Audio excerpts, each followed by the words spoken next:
Hello mga katapoy, good morning, magandang umaga. Meron tayong kakantahin at sasabayan.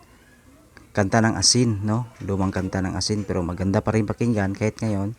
Ang title ng kanta ay Gising na Kaibigan Ko. Gising na Kaibigan. So mga katapoy, marahil ay nagtataka kayo minsan ay nagkamali ako sa mga kanta ko, sa boses ko. Medyo hindi sumabay sa subtitle. Sinadya ko yan mga katapoy para maiwasan natin ang copyright. So meron naman subtitle dyan, tama yung mga subtitle, pati yung chords, doon na lang kayo magbase. So salamat sa pag-intindi mga subscriber ko, salamat, maraming salamat sa yung lahat.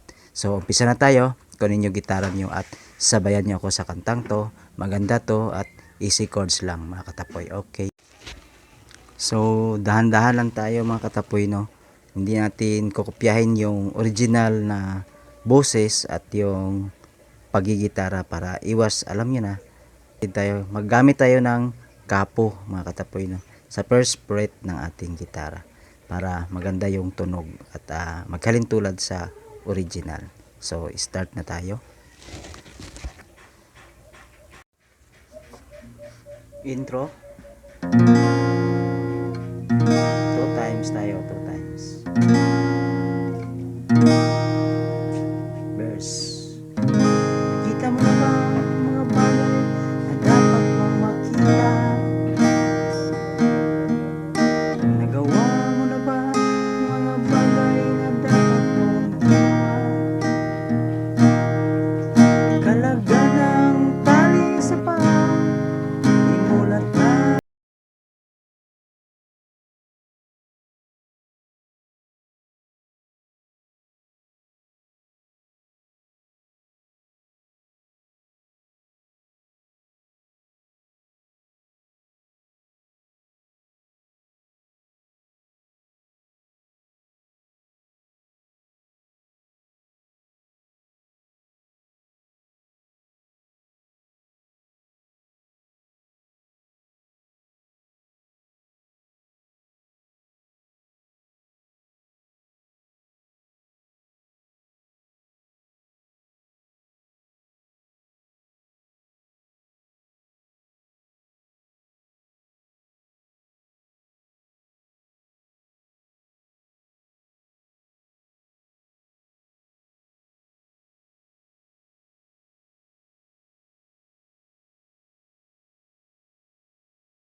Ayan mga katapoy, sana nasundan at hindi naman mahirap yung chords.